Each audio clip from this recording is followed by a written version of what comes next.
Again, to thank the New Zealand Parliament and parliamentarians in the Law and Order Committee who did support this bill, and I commend it to the House. The Honourable Leanne Dalzell. Mr Speaker, I too rise to support the final reading of the Sentencing Aggravating Factors Amendment Bill, and am pleased that the Government has moved to add to the aggravating factors to be taken into account by a sentencing judge the fact that the victim was a constable or police prison officer acting in the course of his or her duty, and also for adopting the supplementary order paper in the name of my colleague Charles Chabal, that the victim was an emergency health or fire services provider acting in the course of his or her duty at the scene of an emergency. And the reason that I'm pleased that these matters have been attended to is because they do place on the record, really, of the House the importance of the frontline activities that these hard-working members of our community undertake, and the risks that are posed when they do put themselves in harm's way when they're actually trying to help people.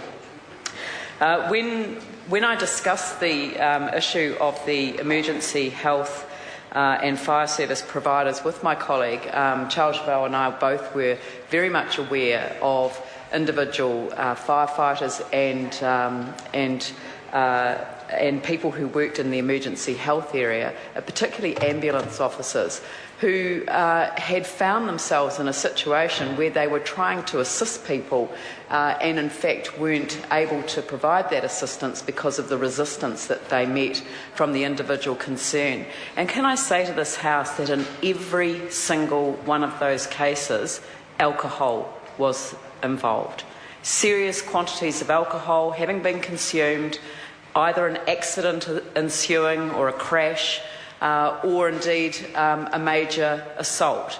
And to that occasion would be brought the first responders of the emergency health sector, and in these instances they would be our ambulance officers.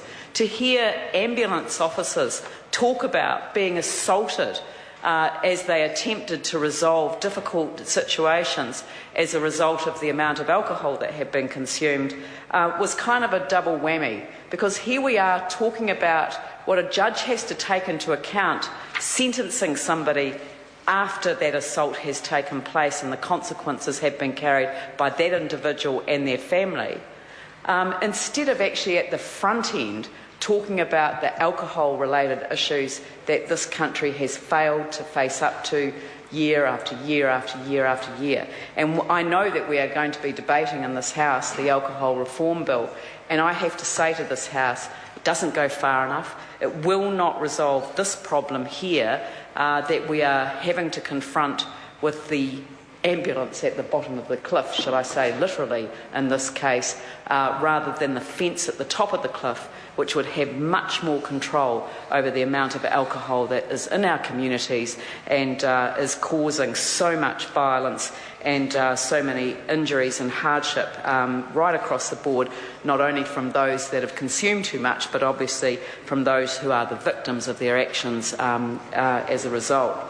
So I would actually call upon the government to think very seriously about some of the amendments that we are proposing in the Alcohol Reform Bill, and we've taken it on as individual members of Parliament, and I will keep to the point, which is that if people are going to end up having to go to the scenes of emergencies, as we are talking about in this bill here, we have to seriously think about maybe some of the aggravating factors that are involved in bringing people to that particular situation.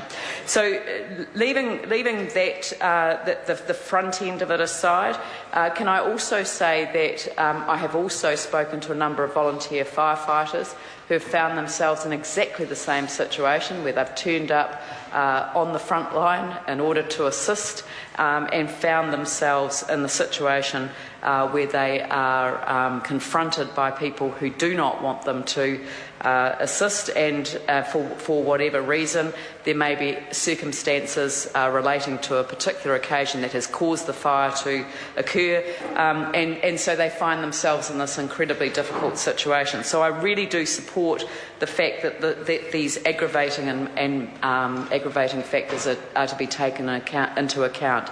But I would like to make a comment to the member who just spoke. She talked about that she hoped that this law around sentencing would have a deterrent effect. And I can say from all of the experience that I have, and certainly with all of the literature that I've read on the subject, sentencing has almost no deterrent impact, unfortunately. If it did, then we would. I actually remember. Now, the member might listen to this. I remember a very interesting speech that David Longy once made in this House. And he said that if you really wanted to have a deterrent sentence that actually resulted in 100% compliance with that particular law, then you would introduce the death penalty for parking offences. And I think the point that he was making was the point that he was making was that deterrence operates on the basis of the knowledge of the behaviour and the consequences, the risk of getting caught and the consequences of getting caught. And so the higher the risk of getting caught and the more outrageous, really, the consequences of getting caught, as he proposed in that particular scenario, the much more likely there would be that there would be compliance. So he was simply making a point, which I think is a valid point, and that is that most of the sort of crimes that we're talking about here are carried out in the heat of the moment. Nobody stops and thinks for 1 minute, I'm going to get caught for this particular illegal act, and as a result of that, I think that the judge is going to add some aggravating factors to my sentence. And because that's not what happens, very few of these kinds of sentences actually have a deterrent impact. And so I don't support this legislation for its deterrent impact. I actually support this legislation for what it says about our police and our emergency workers as they work on the front line for us. And I just want to quote something that a judge said about them, and this is why I think we should support the legislation. And it was a comment from the High Court where they were describing the attack on a police officer, and this is the quote, as equivalent to an attack on the community because our police are the representatives of the community in the matter of law and order in society. They are society's front line. And I think that's the strongest argument for this law that you could possibly have. So it's not that the law provides a deterrent effect. It doesn't, because the truth is that people don't take the sentence into account when they commit a crime. What I'm saying is that we should support the law, not for deterrence, but because it says that society believes in what they're doing, recognises that they are our representatives in the matter of law and order in society, and therefore it is actually a statement by society to those who offend against these people while they're acting in the course of their duty, how offensive that is to us as a society. And so that's why I think we should support this, but don't think for 1 minute that it will prevent an offence from taking place. But what it will do is state very clearly what we as a society think is highly worthwhile work that requires our House to make a very strong statement about it. So we support this bill. I'm very pleased that my colleague Charles Chauvel was able to bring the wider context to this House, and that the government was gracious enough to accept that the bill was improved by the addition of our frontline health workers, and on that basis I certainly support the passage of this bill. Julianne Genter. Tēnā koe, Mr. Speaker.